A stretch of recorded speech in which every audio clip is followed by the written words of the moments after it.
This is the intensive care unit. This is a 10-bedded intensive care unit where we had all our COVID patients were in here at the height of the pandemic. The place would have been full of medical staff, nursing staff, physiotherapists. The COVID-19 pandemic in the UK may have subsided for now, but it's accelerating in many parts of the world. So the search for treatments alongside a vaccine remains as urgent as ever. A landmark drug trial has revealed the steroid dexamethasone to be effective in reducing deaths by up to a third. A lot of patients who come into the intensive care unit, they have a hyperimmune response, so their immune system goes into overdrive, because the hyperimmune response actually causes a lot of the illness, the damage to the lungs. So dexamethasone helps to just kind of dampen it all down. 56-year-old Eddie Hughes believes dexamethasone saved his life. My body wasn't functioning, so it was machines that were basically, for a vast percentage, keeping me alive. My wife and family were of the opinion, look, nothing else is working, nothing to lose, let's try it. After he had the dexamethasone, his oxygen requirement came down and started to stay down and started to gradually decrease. And for the first time, the whole time that he was there started to be talk of weaning him off of the ventilator, and that was just, we just couldn't even believe it. Eddie was given dexamethasone here at Hairmyres Hospital in Scotland, one of a large number taking part in a UK-wide randomised drug trial being run by scientists at Oxford University. The aim, to test a number of widely available off-the-shelf drugs with the hope of finding one or a combination that might work to ease some of the worst symptoms of COVID-19. Eddie Hughes' return from the brink of death contributed to data that has seen dexamethasone approved as a breakthrough treatment for some of the worst cases of COVID-19. Dexamethasone has been a great result, and it now means that patients, when they come in, if they're ventilated or on oxygen, can be prescribed that in a way they wouldn't have been able to be before. The recovery trial has also been successful in ruling out the malaria drug hydroxychloroquine, once hailed as a game changer by President Donald Trump, but found instead to be useless in treating COVID-19.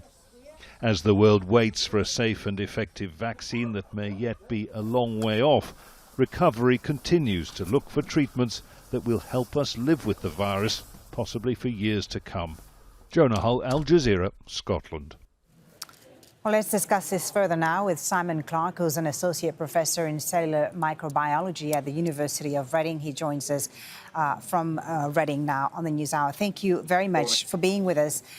Japan is another country that's approved dexamethasone to treat COVID-19 patients. Tell us how it works and how this drug is able to mitigate the risk of death. Well, in the most severe cases, people have an overexcited, overexuberant immune response. And we see this with a lot of microbial disease, infectious diseases, where in fact the damage that's often done is done by the person's immune system rather than by the infecting bug. So what dexamethasone is presumed to do is to calm that immune reaction down. And what we see is in about 1/3 of the sickest patients, recovery where they would otherwise die. So it saves about 1/3 of those people who would otherwise die. But that's in the sickest patients who require mechanical ventilation. You also see an effect where people who don't require proper full ventilation but still require some positive oxygen treatment, there is a smaller effect on them as well. Where you won't see an effect is with the people who are just at home and feeling unwell and who will deal with this like a bad bout of flu. That's because their immune system hasn't become overexcited, dysregulated. It's not overexuberant. In fact, they will need their immune system to help them clear away the infection in the normal manner. So damping it down will be a problem. Those people who do not go to hospital don't need dexamethasone and shouldn't ask for it. Right. Remdesivir is another drug that's being used for treatment. How have the treatments changed and evolved since the pandemic began? Well, remdesivir acts in a slightly different way by inhibiting the virus's life cycle. And what that does is shortens the time to recovery for the people who are going to recover anyway. It doesn't have an effect on people who are, for whom COVID-19 is fatal. There's no, as far as I'm aware yet, no effect on death rate.